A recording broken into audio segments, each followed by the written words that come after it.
Hey everyone, Kevin here, and welcome back to my channel.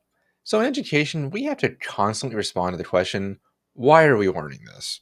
It's inevitable, and more often than not, we actually do have good answers to that question, since many kids just need the relevance of some things explained a little bit more to them than others. But I instead wanted to talk about something we rarely, if ever, teach: financial literacy.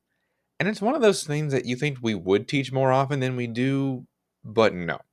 Instead, we, as usual, tend to focus on theoretical principles rather than teaching that alongside more practical things. Economics is just one of the easiest ones to point to offhand. But think about it. Yes, it's true that we do teach some financial concepts throughout the elementary and secondary grades, but nothing really past a surface level at best. Most of that comes either tangentially from math classes or more often from history classes, where we look at the aspects of all of history, including economics, and their role in events. It's why history teachers must show subject matter competency in economics to get their credential. But getting to the point, worst of all, the only time that we actually set aside to teach kids about economics is one singular semester long class in their senior year of high school, which is just far too late. By that point, kids are starting to check out from school because they're so close to graduation and have solidified a lot of their personality, viewpoints, and ideas of what they want to do with their lives. Many have already started the process to apply for student loans and other things to pay for college by that point, too. Which, by the way, college only teaches things like macro or microeconomics rather than genuine financial literacy, too.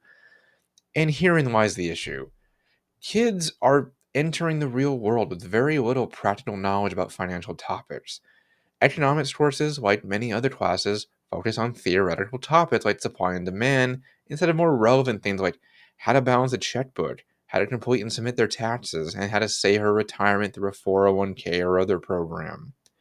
Now, that's not to say that teaching supply and demand is irrelevant, but rather that it is one component to understanding economics rather than the end all be all of what should be contained in such a course. This is why we have such a disparity with kids who want to learn about these things, but a curriculum that prevents most educators from finding the time to teach it to them. In fact, a study by Intuit showed that 85% of high schoolers nationwide want to learn more about financial literacy and financial topics in general, yet only 10 states actually require such a course in high school, which allows them to learn such things. Even in places that do mandate financial literacy courses, it isn't really being taught as vigorously as it should be, or at least is not yet equipping most students with the tools they need for the current economic climate, because, as I've said ad nauseum at this point, schools always operate 10 to 15 years behind the times, and thus are teaching kids how to live in an economy which actually no longer exists.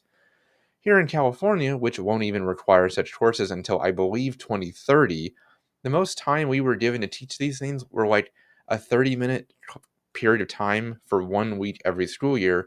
And even then, the videos and materials we were given to do so were surface level at best and lacked more real world examples that would have connected the kids to something that they were more familiar with in the real world.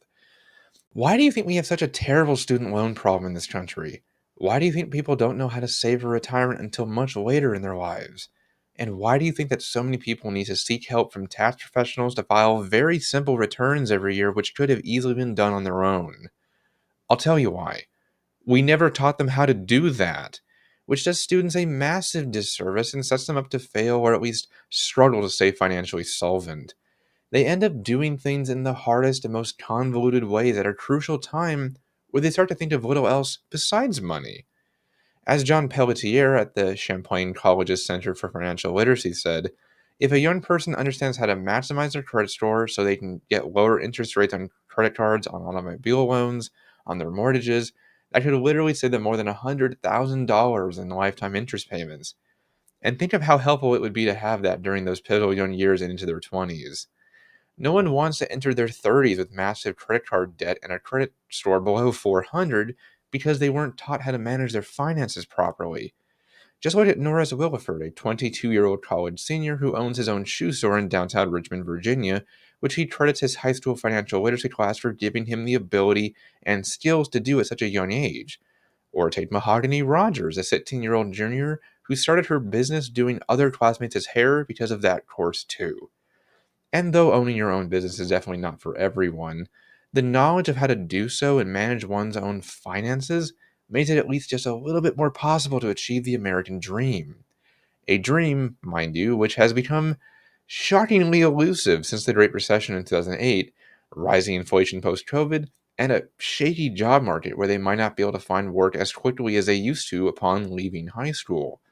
And teachers know this too. For heaven's sake, do you have any idea how many students we had who were homeless or whose parents couldn't afford to pay for their heating or their electricity to be turned on? These kids know how important money is, yet aren't really taught how to use it or save it appropriately, which is honestly a damning indictment of the public school system and is one of the many reasons why parents and students have begun seeing less value in that system. They aren't getting what they want out of it, and I don't blame them because they aren't. I would argue that a course on financial literacy would actually be the most beneficial and important class a kid could take in high school. And yes, that includes core classes or the obsession with STEM courses we still seem to have for some reason.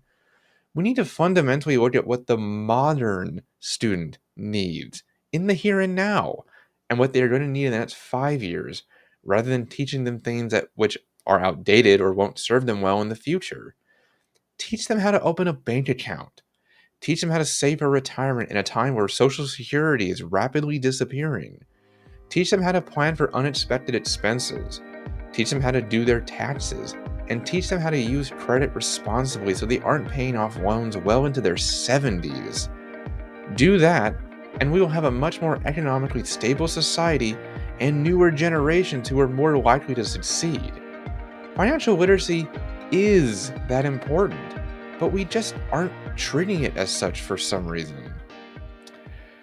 But, well, guys, thanks for watching. If you would have anything to add that you think is important or that I missed on this topic, please feel free to drop a comment below or scroll over to click that like and subscribe button to stay up to date with all of my content. But until next time, I've been Kevin, and I will see you in the next video.